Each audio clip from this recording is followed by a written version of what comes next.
Selamat datang di Rumah Inspirasi Karya dan Cinta Ana Avanti. Saat ini saya sedang ingin berbincang dari hati ke hati tentang sosok Helmy Yahya di mata saya. It's not just a brand, it's not just a business. Sebetulnya saya tidak melihat Mas Helmy itu sebagai seorang public figure. Tapi saya melihat Mas Helmy adalah sahabat hati yang melayani sesama, yang sungguh-sungguh dari hati. Dan buktinya ini berjalan sudah kira-kira 10-15 tahun yang lalu. Kenapa kita kesini, Bunda? Ini di mana sih? Kemarin kan kita ingat kita ke yayasan ya. Hari pertama sekolah anak-anak berkebutuhan khusus. Nangis aku. Sebenarnya aku juga nangis, Mas. Bukannya Mbak Ana nangis terus? Mbak Ana nangis terus, betul. Saya itu gembeng, mewean. Mewean, sama. Ya. Hatinya bukan halus atau lembut, tapi kayaknya terlalu peka, kepekaan gitu. Saya rasa kita punya hati yang sama, oleh karena itu kita dipertemukan kembali setelah dari uang kaget beberapa 17 tahun lalu. 17 tahun yang silam, bahwa ternyata panggilan hidup itu nggak akan pernah pergi dari hidup kita. Mau kita lari kemanapun juga, kalau Tuhan memanggil kita untuk berada di satu tempat dan di situ adalah muara cinta kita, kita dipertemukan kembali. Setelah Mas terbang entah kemana, kemudian Tuhan tidak mengizinkan Mas ada di satu tempat. Lewat caranya yang Mas suka atau tidak suka, Tuhan kembalikan kepada Mas, ini habitatmu, masuk kembali. Saya rasa. Demikian pula dengan saya sama. Kira-kira 20 tahun yang lalu saya membangun sebuah yayasan Ana Avanti bukan karena saya punya uang. Jadi kalau kita mau menolong orang itu sebetulnya nggak perlu kaya dulu, Mas. Karena memberi itu tidak ada yang hilang dan tidak ada yang berkurang. Betul. Pemberian itu hati. Nah kemudian setelah itu kita berjumpa di uang kaget itu. Bahwa Mas menemukan satu anak hidrosepalus dan kemudian kami bertemu pertama kali, bahwa saya mulai berani memberikan sesuatu hal yang mungkin buat orang lain itu dianggap tabu, adalah menonjol karena menolong. Saya pikir pemahaman itu harus pemahaman yang cerdas. Banyak orang mengatakan Ana Avanti mencari popularitas. Terus saya jawab, ya memang sejak kecil cita-cita saya pengen populer. Maka ketika saya dikatakan mencari popularitas, itu berarti cita-cita saya terwujud. Dengan saya populer, maka saya bisa menginspirasi banyak orang.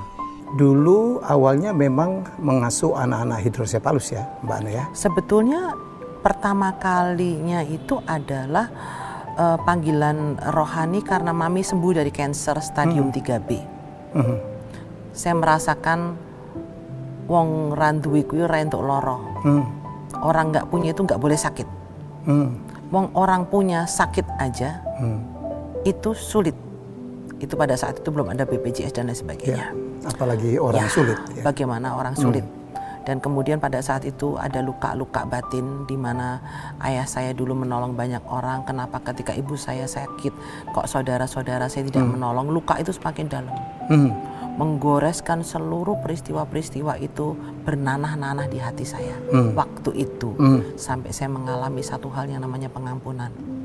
Mengampuni itu bukan masalah pilihan, tetapi mengampuni itu adalah masalah keputusan. Akhirnya saya memutuskan untuk memulai satu kehidupan yang baru, memberikan hati yang baru, dan saya memohon Tuhan itu memasuki ruang hati saya dan bertempat tinggal di dalam diri saya. Akhirnya saya menemukan satu anak hidrosepalus 20 tahun yang lalu, dan itu menjadi momentum pertama saya melayani, yang saya yakini dan saya percaya Masih ada anaknya, Mbak? Masih ada. Udah sembuh atau gimana? Masih seperti itu nanti. Ya. Siapa jadinya?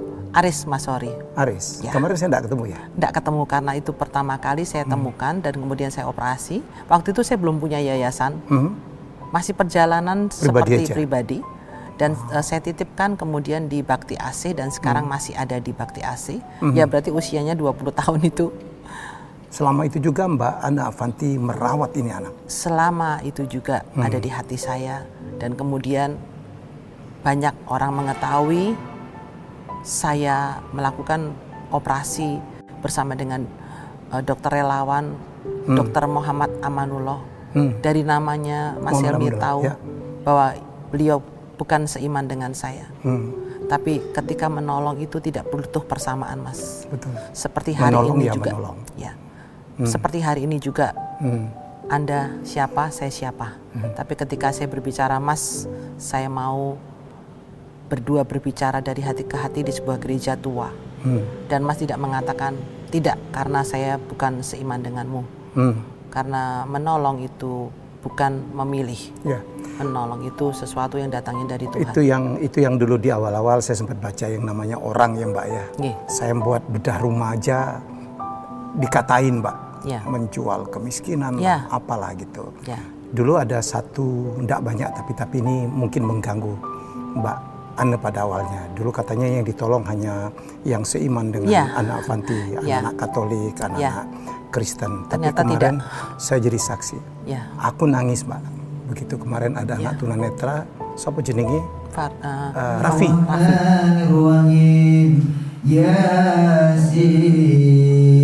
Wal Qur'anil Hakim innaka laminal mursalin ala siratim mustaqim. Membaca Yasin. Wah, dengan lagu dan lafaz yang sangat luar biasa. Terus ada yang anak pakai kerudung ya, yang suaranya bagus banget, Ariel. Ariel. Iya, jadi dan saya lihat para pengajarnya, gurunya juga berkerudung. Semuanya gitu ya.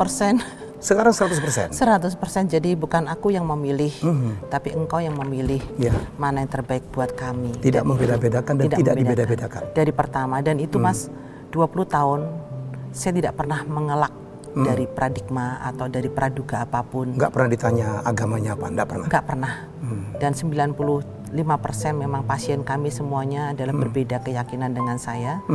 Dan dokter kami, Dr. Muhammad Amanullah, sekarang sudah 70 tahun lebih. Masih membantu? Masih mau ngoperasi anak-anak sampai saat ini kita berbincang dari hati ke hati. Dan pengasuh yang guru-guru yang berkerudung itu dari mana datangnya, Mbak? Siapa yang mengirim mereka? Dari Tuhan yang mengirimkan kepada kami bahwa inilah orang-orang pilihan Tuhan semuanya, yang mereka menjadi buah cinta bagi saya. Dan kadang-kadang saya tidak bisa logika gitu, tiba-tiba ada pengajar yang handicraft itu. Dan ternyata sudah lama di tempat kami. Mbak Ana nggak sadar? Saya nggak sadar. Saya pikir itu guru yang memang didatangkan untuk anak-anak gitu, dibayar gitu. Ternyata itu adalah utusan Tuhan. Bahwa Tuhan mengutus dia untuk ada di dalam yayasan saya dan mencintai anak-anak. Dengan mengajarkan mereka membuat sulaman-sulaman. Oh, yang kemarin itu? Ya, dan Mas Helmi melihat betapa bahagianya ketika Mas Helmi membeli barang mereka. Itu ada siapa namanya? Marisa ya. Itu saya ambil 3 dia. Yes. Aduh, saya menangis loh, Mbak. Ya, gitu. Jadi kalau orang mengatakan bahwa kita ini menjual kesedihan, jangan dilawan. Ya, biarkanlah. Waktu itu tidak bisa dibeli. Ya. Waktu juga nanti yang akan menjawab dengan sendirinya, apakah cinta di antara kita ini memang ini cinta putih atau abu-abu? Ya gitu. Karena Tuhan mengizinkan warna kan, Mas. Warna kehidupan kita itu Tuhan izinkan. Dan pada akhirnya ketika saat ini sekarang saya orang melihat Ana Avanti sebagai seorang pelaku industri kreatif dan sebagai seorang pelaku industri fashion, sebagai seorang yang berkecimpung di dunia kemanusiaan. Saya mengatakan bahwa kamu akan meletakkan diri saya dimanapun juga itu menjadi sesuatu hal yang tidak penting. Oke. Gitu. Yang terpenting adalah ketika saya melakukan, itu bukan kehendakku. Kalau hari ini Mas Helmi dan saya tidak diizinkan Tuhan untuk bertemu, tidak akan pernah terjadi. Satu hal yang paling harus kita sadari adalah kita jangan terlalu mendengarkan suara manusia, tetapi kita harus prioritas fokus mendengarkan suara Tuhan. Ya, setuju. Kalau manusia itu menghentikan kebaikan, kalau ada orang berbuat baik, kemudian melakukan, ya seperti netizen lah Mas. Ya. Semakin dibaca, semakin membuat kita bodoh. Ya kan gitu, ya kan Mas ya. Yeah. Semakin mematikan energi positif. Sama juga dengan saya. Biarpun orang mau melihat apa, yang terpenting bagi saya senyum anak-anak, berebutan mereka ingin memeluk saya, itu bahasa. Ya Allah. Siapa tuh Mbak yang Down syndrome? Kiki. Yang katanya Kiki, ya. Kiki ya. Yang pacarnya Mbak Ana. Pacar saya itu. Aduh, saya nangis lihat. Sampai saya mengatakan kepada Tuhan, Tuhan, apakah pandemi ini harus melepaskan tangan saya dari pelukan kepada mereka gitu.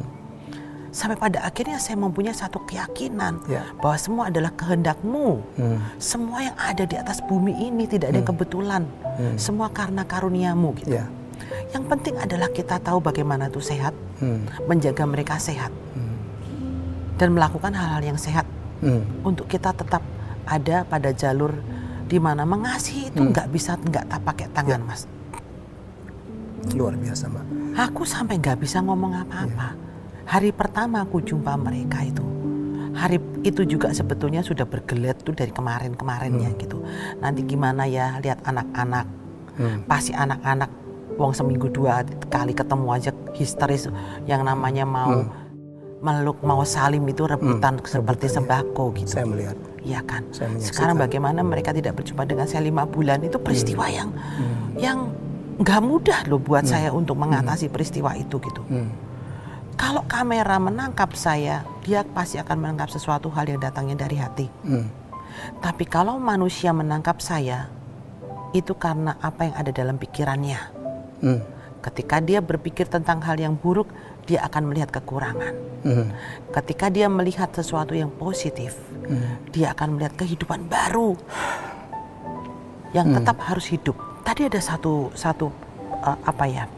perkataan yang bagus, bahwa saya harus melangkahkan kaki yang pertama kali untuk mendapatkan langkah-langkah berikutnya.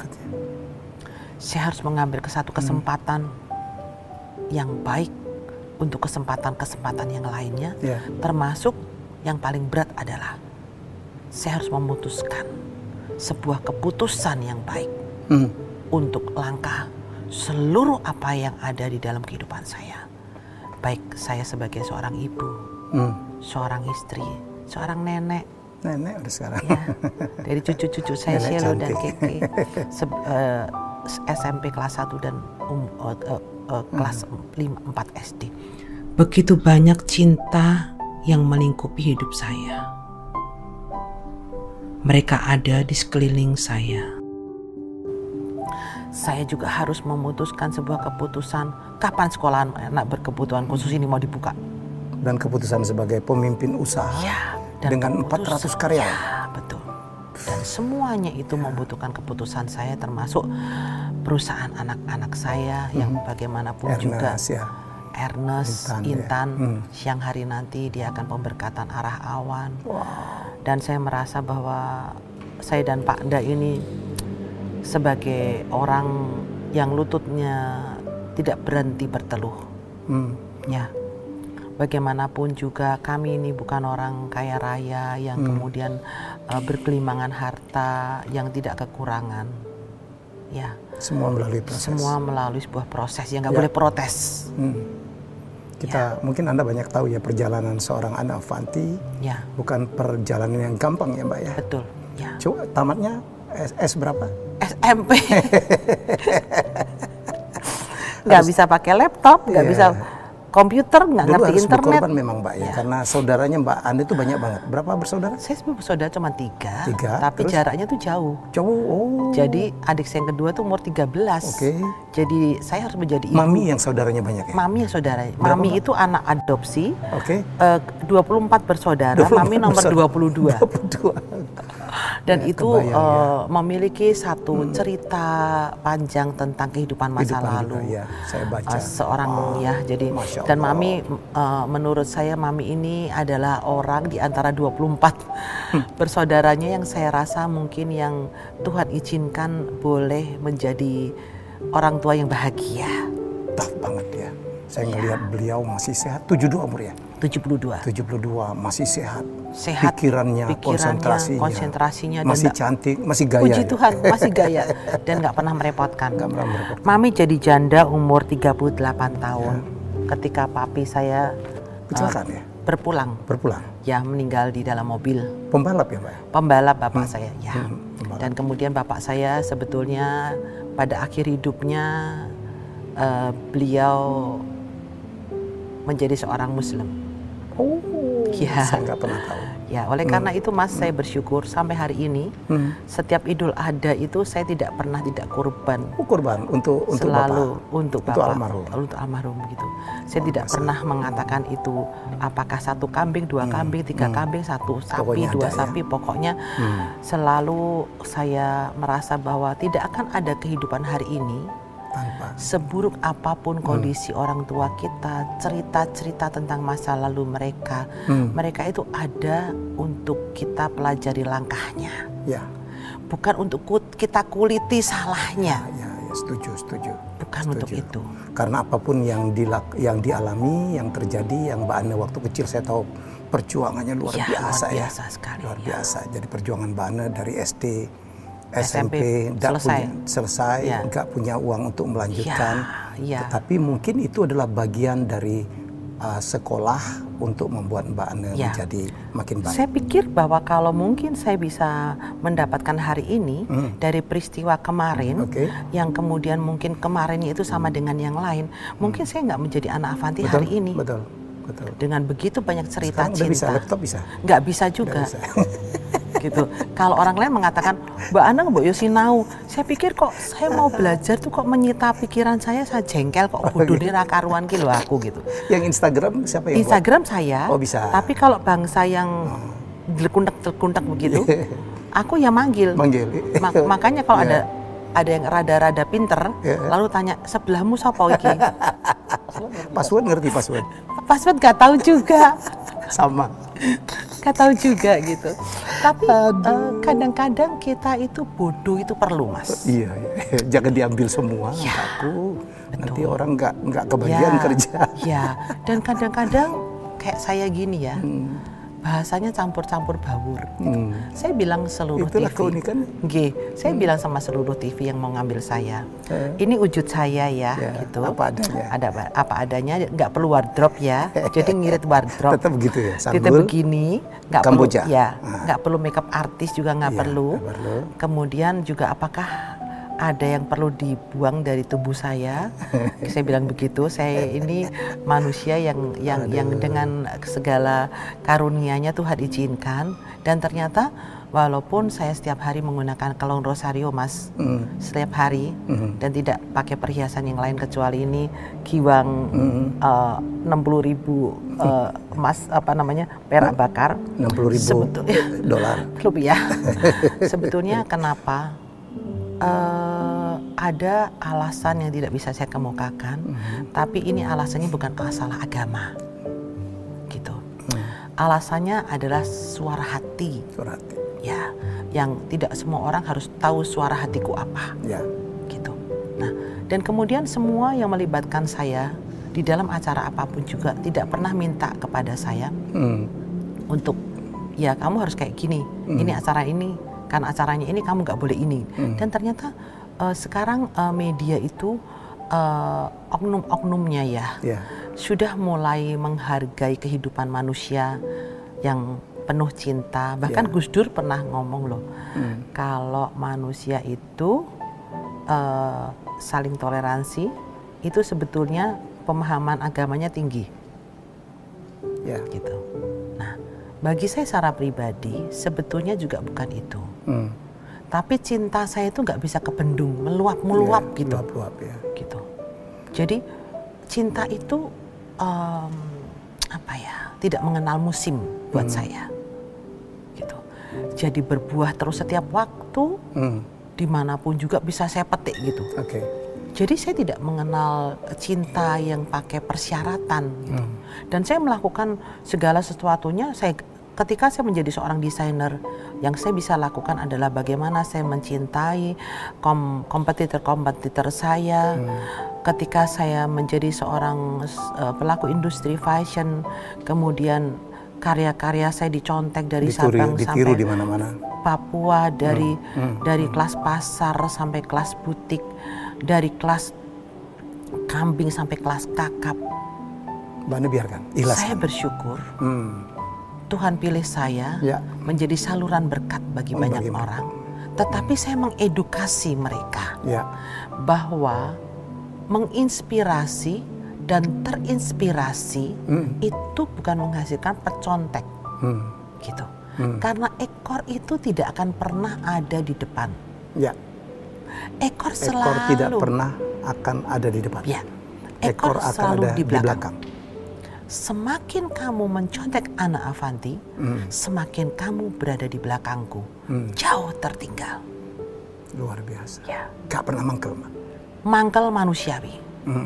Tapi Tuhan selalu ingatkan kepada saya, kamu sudah janji padaku. Kamu sudah saya kasih yang namanya panggilan hidup. Panggilan hidupmu adalah mencintai yang papa, miskin, menderita, difabel.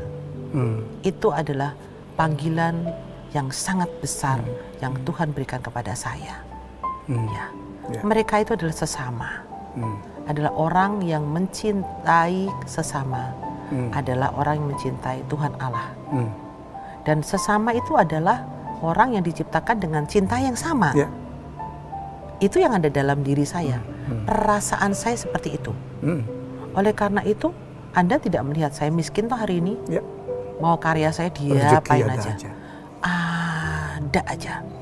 Mbak Ana merasakan nggak ya, to give and to receive. Kalau kita makin banyak memberi, kita juga akan makin banyak menerima. Itu bentuk pembelajaran yang Mami ajarkan kepada saya. Dan ngalamin sendiri.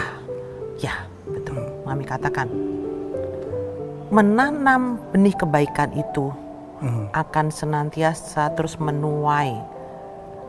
Dan tuaian itu pada saat panen tiba, kita akan mendapatkan hasilnya. Kalau toh ternyata Mas Anda sudah berpulang atau saya sudah berpulang dan ternyata kita tidak menikmati, tapi anak cucu kita pasti dia akan mendapatkannya. Ini seperti contoh biji sesawi saja. Kecilnya biji yang paling kecil, tetapi ketika dia mekar, luar biasa. Nah, dan ada lagi biji yang disebarkan di tengah bebatuan. Ada yang keinjek mobil, ada yang keinjek kaki kita. Tapi pasti ada yang bisa tumbuh di atas bebatuan. Karena di atas batu itu juga ada kehidupan. Dan tanah yang hidup di situ tuh semuanya karena Tuhan yang suruh. Sehingga kita tidak bisa melogika. Sama seperti ketika pandemi ini. Sudah saya nggak punya penghasilan, kemudian toko saya, butik saya tutup, restoran saya tutup, semua usaha saya tutup. Pasar tiban bisnis saya terakhir di Palembang, setiap bulan saya menggelar pasar tiban, menjual ready to wear, kemudian menjual batik dan lain-lain sebagainya. Para UMKM hidup di bawah yayasan Ana Avanti dan Ana Avanti Foundation, semuanya hancur.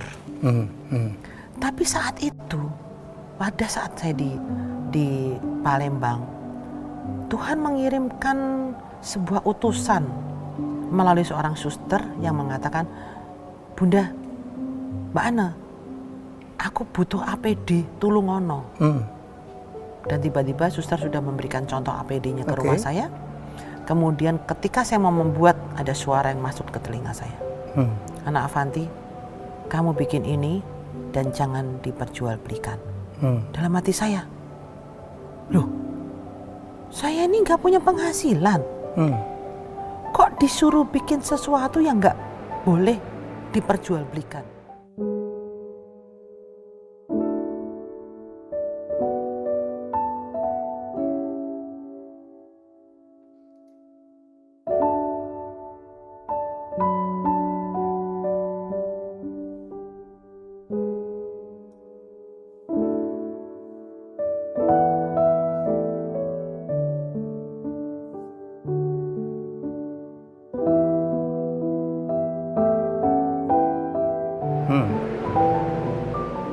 Terus? Ya, suara itu mengatakan, saya percaya kamu dapat menolong. Dan tidak saya logika. Ketika itu saya bilang dengan asisten saya, kita beli plastik seperti ini, sebanyak ini, bikin sampel, kemudian di belakangnya, di punggungnya ditulis cap, tidak diperjualbelikan, kemudian bagikan. Tidak saya logika. Kalau secara bisnis ya? Ya, kemudian mesin-mesin yang biasa buat berukat disetel untuk plastik. Switching semua? Semua. Pegawai switching semua? Ya. Kemudian yang terjadi adalah saya upload ke Medsos? Instagram, Medsos. Ya. Inilah hebatnya Medsos, kalau digunakan untuk hal yang baik, dia akan lebih baik daripada yang terbaik. Kemudian di situ saya tulis bahwa saya anak Avanti, saya menyumbangkan APD, standar medis, bukan abal-abal. Ya. Dan kemudian untuk rumah sakit yang membutuhkan, silahkan mengirimkan email. Mas nanti bisa mendapatkan dokumentasi dari kami bagaimana surat itu datangnya ribuan setiap hari. Minta pertolongan APD. Ya. Dan setiap hari saya mengirim 1.000 sampai 2.000 APD setiap sore selama 3-4 bulan. Itu yang terjadi hidup saya. Dari mana? Saya tidak tahu dana dari mana, tapi yang pasti mengalir. Ada aja. Ada aja. Dan itu tidak biaya yang sangat sedikit karena Mas bisa 5 hari berarti 10.000. 10 hari berarti 100.000. Ya. Dan semua ini pekerjaan yang membutuhkan biaya. Tapi Tuhan kirimkan orang mengirim resleting. Tuhan kirimkan orang kirim plastik. Bahan, ya. Tuhan kirimkan orang kirim karet. Itulah kuasa Tuhan yang tidak bisa dilogika oleh manusia. Senalar-nalarnya manusia, nalar itu tidak bisa dilogika. Itu yang terjadi. Lagi-lagi dikirim kemana saja, tidak melihat-lihat siapa yang akan dikirim ya Mbak. Ya, dan itu sesuai dengan surat masing-masing secara resmi. Ya. Dan Tuhan mengirimkan tiba-tiba pada hari kedua. Ada anak muda datang, berseragam. Dia mengatakan, saya dari JNE, mau melayani dengan gratis kemana? JNE. Kurir. Masya Allah, Tuhan tuh begitu. Sebelum saya minta, dia sudah tahu. Pada saya pikir, kalau satu kali kita kirimkan itu 100-200, itu berapa banyaknya uang yang harus saya keluarkan. Dan sampai hari ini kami masih terus melakukan hal-hal baik.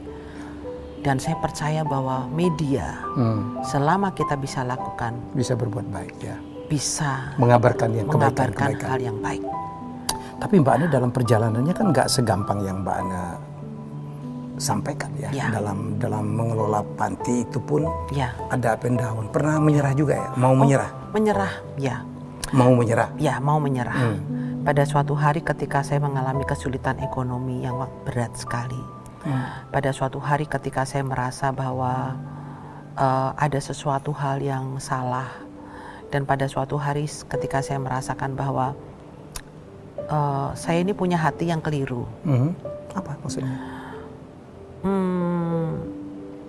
Cepat sekali bertindak ketika berhadapan dengan penderitaan. Cepat sekali mengambil keputusan ketika hati saya mengatakan ya. Nggak keliru tuh. Pada saat itu saya merasa keliru karena sumbernya nggak ada. Sumbernya itu mata airnya itu berhenti. Pada saat kami mengalami satu peristiwa yang buat saya itu berat. Ketika itu saya mau menghentikan Wisma Kasih Bunda. Ketika oknum di dalamnya tidak jujur, saya merasa digerogoti. Ada juga yang tidak jujur. Ada juga. Ketika saya merasa bahwa saya tidak bisa fokus lagi karena saya harus mencari uang untuk sesuatu hal yang lain. Ketika saya mengalami sesuatu keterpurukan dalam pekerjaan saya, ketika saya merasa bahwa saya harus memilih, dan pada saat itu Tuhan katakan pada saya, kamu jangan mengambil hakku. Bukan kamu yang milih, tapi aku. Aku dalam arti kata dia gitu. Kamu kenapa kamu mau milih? Kamu bisa jalan bersama-sama semuanya. Semua bisa jalan. Kalau kamu percaya, menaruh kepercayaan yang besar kepadaku, tapi menaruh kepercayaan pada saat nggak punya, atau pada saat jatuh itu nggak gampang, Thomas. Pasti Anda juga mengalami, ya kan? Gitu loh. Tapi saya mengatakan, aku harus milih gitu loh. Jangan mengambil hakku. Itu hak Tuhan untuk memilih. Iya, itu hakku, kunya Allah gitu loh. Jangan mengambil alih hakku, misalnya seperti orang tua. Mau kamu jadi orang tua, jadi ayah atau jadi ibu sekalipun, kamu sekali jadi anakku sampai mati, kamu tetap menjadi anakku. Dan di batu nisan pun, kamu, aku tidak ada pun, aku tetap menjadi anak binti. Ya kan? Orang tuaku itu siapa? Seperti itu. Nggak bisa kamu anak, kamu sudah usia tua atau dewasa, kemudian kamu punya anak juga, punya cucu juga. Terus kamu bisa mengambil alih bahwa kamu adalah ibuku, kamu kaya, kamu punya segala-galanya. Nggak bisa, karena kamu nggak boleh mengambil alih itu. Itu sudah kodrat ilahi. Perjalanan kehidupan manusia nggak bisa dibalik melalui apapun juga. Saya baru menyadari, Tuhan, nyuwun sewu nggih Gusti, saya ini kok ketelajuk ya. Bahasa Inggrisnya ketelajuk itu apa ya? Kelewatan. Ketelajuk itu kelewatan, gitu. Bahwa saya melakukan kebablasan gitu. Kok kamu yang mau memilih? Kamu tuh bisa berjalan bersama-sama. Kamulah yang salah mengambil keputusan. Akhirnya? Aku jadi tahu. Akhirnya yayasan Wisma itu saya robohkan. Dirobohkan, ya, rata tanah. Kemudian di depannya ada garasi, saya pinjam garasi tetangga untuk meletakkan anak-anak itu di situ. Penampungan sementara. Penampungan sementara. Terus kemudian, nggak punya uang, apa mungkin kamu bisa membangun kembali? Ingat lagi, jangan ambil bagianku, anak Avanti, itu bagianku, bukan bagianmu. Kamu usaha nyari, aku merestui. Terjadi. Ada Pak Nanda Widya, Metropolitan Peduli, yang begitu menyayangi saya. Aku ngomong apa wae dirungokke. Ada Pak Irwan Hidayat, sidang muncul. Ternyata banyak donatur. Kemudian bisa saya bangun dan berdiri kembali. Lebih bagus. Jauh lebih bagus. Waktu itu sudah hampir roboh. Dan setelah itu saya telepon Pak Ganjar, Pak, resmikan. Saya minta diresmikan. Bentuknya apa? Gak ada bentuknya. Gawe yayasan sih. Waduh, harus membuat yayasan. Akhirnya kalau orang lain bikin yayasan dulu baru kerja, ini kebalik. Saya kebalik. Saya 15 tahun dulu kerja, baru saya bikin yayasan. Anggotanya siapa ya? Anggotanya mbak-mbakku itu yang ada di situ semua. Gak ada orang lain. Dan ternyata mulai hari itu saya punya cita-cita, Tuhan, saya itu cinta banget sama disabilitas. Cinta banget saya. Saya mencintai mereka itu sebagai bagian dari tubuh saya gitu. Ya, saya melihat kemarin. Saya tidak bisa mengatakan bagaimana engkau melihat aku mencintai mereka. Ya, ada mungkin orang, wah pegang anak-anak cacat atau di foto, di posting. Saya bilang, itulah kehebatannya sosial media. Sosial media itu bisa mengetahui, membaca hati, dan bisa menangkap aura. Andalah yang bodoh kalau Anda tidak bisa mengetahui mana menginspirasi dan mana yang pamer. Saya terus berjalan. Saya terus upload terus, saya jalankan terus apa yang ingin saya lakukan. Dan pada akhirnya saya merasakan bahwa orang akhirnya berhenti sendiri. Seperti minyak dan air. Sampai kapanpun kamu gak bisa mengaduk mereka sampai pakai pengadukan mengganti yang paling modern sekali Bu dia. Sendok teh menjadi sendok sekop mobil itu, dia nggak akan pernah bercampur. Jadi Tuhan akan memisahkan dengan sendirinya mana air, mana minyak, gitu. Dan bagi saya, ketika orang berbicara tentang kamu mencuri popularitas apa mencari popularitas, dua-duanya. Dua-duanya. Industri fashion ini industri brand. Ya. Gitu. Orang pakai karya anak Avanti, orang dia melihat desainernya. Gitu. Bagaimana satu dunia yang penuh dengan air mata, satu dunia harus berkelimang dengan begitu penuh kekerenan. Ya. Dua dunia yang bertolak belakang. Tuhan katakan itu bisa. Gitu. Kok bisa? Akhirnya bersinergi, betul-betul bersinergi. Anda membeli produk saya, masuk ke yayasan. Saya melayani melalui perusahaan Anda. Akhirnya perusahaan-perusahaan itu memakai brand Anak Avanti itu. Dia ingin dua-duanya. Dapat bukan hanya menghargai sebuah adikarya, tetapi juga dia tahu bahwa ada sebagian dari yang dia bayarkan. Seperti nanti yang mau kita lakukan sore nanti. Siap. Ada charity-nya, saya mencarikan sponsor untuk apa? Saya tidak mencari sponsor untuk saya, tapi bagaimana saya melihat, saya telepon, saya sedang jadi brand ambassador di beberapa perusahaan. Saya mengatakan banyak hal yang bisa kita lakukan bersama-sama dengan yayasan, sumbang chat untuk membangun, seperti kita itu. Kalau ditelepon oleh Anak Avanti itu never say no gitu. Saya jadi di Dirut TVRI. Saya tuh enggak boleh jadi MC. Mas Helmy tolong bantu ya, ini ada Indonesia Festival. Siapa? Aku ngumpet-ngumpet Mbak. Pokoknya yang penting tahu saya bukan dalam rangka saya mencari uang. Jadi saya membantu karena saya tahu apa yang dilakukan Anak Avanti is not just a brand. It's not just a business. It's not just menghargai sebuah karya besar yang kita membuat kita bangga, tetapi ada something behind. Bahwa sesuatu apa yang kita berikan kepada Anak Avanti as a brand, bahwa ada bagian yang dipergunakan untuk membantu. Dan demikian pula dengan apa yang ketika Mas Helmy katakan, aku mau ke Semarang, saya seperti mendapat energi bahwa saya nggak perlu pura-pura menjadi siapa-siapa, dan Mas Helmy juga mengerti hati saya bahwa memang di Indonesia ini banyak public figure, Mas. Tapi mungkin bukan figur publik. Itu yang harus kita pikirkan, bahwa jangan sampai Mas juga, saya juga salah untuk menyatukan hati, untuk merasakan bahwa kita betul-betul saat ini, saat pandemi COVID-19 ini, benar-benar kita harus memaknai kehidupan kita. Dari omongan, dari karya, dari menghargai orang. Menghargai orang. Saya ngerasain Mbak kemarin jalan saya di Kota Lama, orang ketemu minta foto, hanya itu enggak juga minta duit sih, minta foto, minta kadang-kadang. Aduh, saya bilang sih, insya Allah saya akan selalu memberikan kesempatan. Sekarang YouTube saya juga banyak mengangkat para pelaku UKM, Mbak. Saya satu persatu saya angkat.